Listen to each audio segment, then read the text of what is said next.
listening to Impassioned Angels on a Mission. My name is Stephanie Erickson, and my next guest holds a master's from the Juilliard School of Music and a DMA from USC. Alex Knecht is my guest. How are you doing this evening? Hey, Stephanie. I'm doing well. You also, something I neglected to say there, is you are a member of the Long Beach Symphony Orchestra? Yeah, that's correct. I started there almost 3 years ago now, and... Wow, time flies, huh? Oh, definitely. And you teach somewhere in Glendale, right here where the station is. Yeah, that's right. On the drive here, I was just remembering how familiar everything looked. Yeah, before Corona, at least, I would teach at Columbus Elementary School, but I've been, very close to here. I've been very fortunate to still be able to teach those kids on Zoom. Now, you have sent us some audio, but I prefer live. Which do you want to do? You want to do live first, or you want to do a audio? Well, your show, your preference. I'm gonna make you work. Okay, so what's the first piece you're going to play? The first piece is a song called On Eagle's Wings. Okay. Yeah, it's a meditative song from Catholic churches. Okay, stage is yours.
Now, we did not tell my listeners what you were going to play as far as instrument.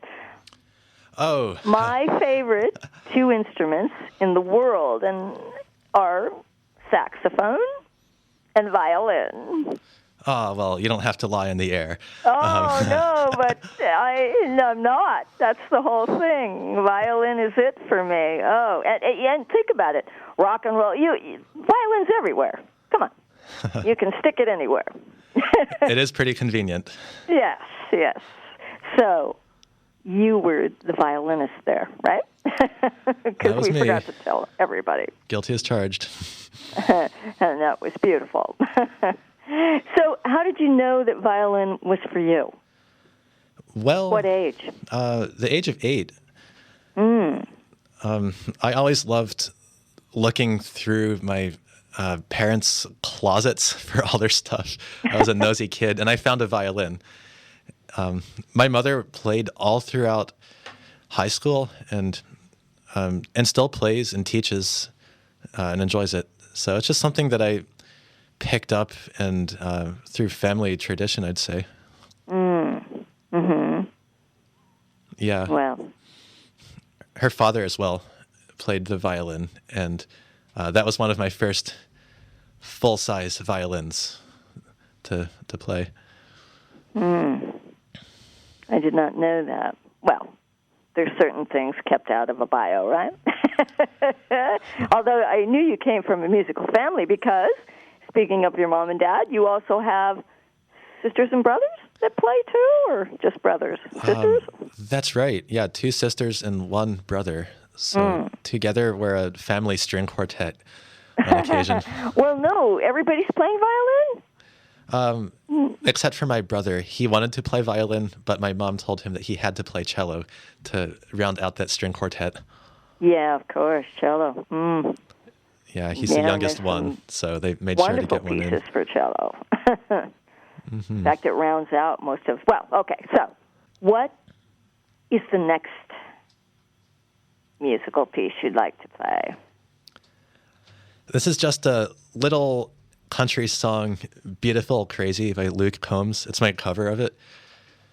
Oh, okay. It's kind of an interpretation, or is it going to be pretty close to... Well, I don't want to get all of us in legal trouble here, but let's just say it's pretty close. Well, we're licensed. We're okay. All right. Luke Combs, if you have an issue, talk to me directly. Okay.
The lyrics being sung to me. That was great. One day I'll figure out how to sing and play violin at the same time, but for now this is all I can manage. Oh, okay. Well, when do you think the Long Beach Symphony Orchestra will be performing? I hope soon. I think we all hope so, but honestly, it's hard to say. Oh, they don't really have a kind of a date they're looking at that maybe to look forward to? It's still in discussion at this point. I really couldn't say. At least for the full orchestra returning. Yeah, that's not certain yet. Mm-hmm. I mean, it's amazing. Every single performing arts center. I mean, well, if one's going to be closed, I guess they all have to be closed, right? But yeah. Although I do always admire the ones who perhaps stick their neck out a little bit and. What, in a drive-in theater? Well, everybody's in their car. Oh, can't you just see that? Yeah. I'm joking. But I mean, there have been performances, not in the classical realm, but yeah, I've attended one of those. One of them even with a girl who was both beautiful and crazy. So. Well, this is true. It seems like the festivals that you've attended, they're during the summer, right? Last summer? Yes, that is the case. 2020 was a very different year, for sure. Mm-hmm. So you did, refresh my memory. I'm blanking out here. Well, the Music Academy of the West several years ago in Santa Barbara. And also the Aspen Music Festival, the ski resort town, as well as Montecito in Riverside, California. Yeah, to be honest, it's been a tough year for the arts. We're all trying to fight to keep it alive, and it will come back, but we've had to get pretty creative this year, the past year. Well, and hence the show. I mean, this show is, I'm always asking people to come on the show, make it yours. Come on this show and make it yours. I didn't give you any instruction, right? You're pretty much, on your own there. You pick the songs and the pieces. And speaking of, what's the next one? Well, the next one is Sonata by Mozart for violin piano. So here's the backstory. Okay. Nobody's really heard these recordings before. That's because I made them for a competition, and I failed, didn't get into the first round. But, that's just how it is. Not everybody, it's really a luck of the draw pretty much, and just didn't work out in my odds that time. But I still had these recordings that I'd put so much time and heart and passion into. That's right. When I heard about this radio show and that it was possible to play some recordings, I wanted to share what I have because I still believe it's good art. And here, and my engineer knows this, Kevin, I have a favorite quote by John Ruskin, and I'm going to say it now because I'm just moved to. When love and skill work together, expect a masterpiece. And so you worked really hard on this, and why should you toss it to the side? Well, especially when my partner in this piece, Irene Chen, Jiaqi, was also such a big part in it. She's listening to this. You're on the air, Irene. Okay.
So that E minor sonata by Mozart was written during a rather dark period of his life.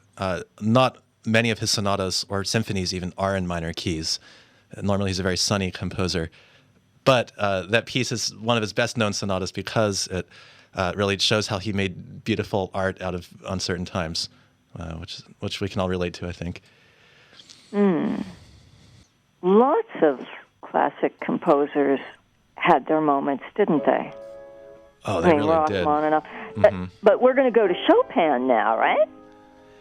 Yeah, also a very tragic or melancholy piece, but one of his best known and most beautiful, I think.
And I understand you have one more piece you'd like to play. Just a short recording, yes. This one's by Niccolo Paganini, one of his caprices. It was essentially written to show off the technical capabilities of the instrument, something the competitions always ask for, so part of the life of a violinist. They always ask for. Does this mean you don't necessarily enjoy playing it? Oh, well, it's a love-hate relationship. You can imagine how it is. Okay, here we go.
Well, Alexander, it looks like we're out of time. I so want to thank you for coming on this show. And if people want to follow you, where would they go? Well, on social media, probably the easiest way is my Instagram, xkcity. Or you can search my name on YouTube. I pop right up. One more way to follow me would be to visit me on Sundays at St. Joseph the Worker, Catholic Church in Loma Linda. They're one of the only people in town that's kept live music going, and I support that very much. Thank you again for coming on the program, and you take care. Well, thank you for having me. I'm always open if anyone wants to reach out or even ask for lessons or consultations, so thank you again. Well, you're so welcome, and you can always come on the show again, too. We'd like to think we keep the music alive, too. Well, I very much appreciate it. I'd love to do it again if you're ever open to it. Okay.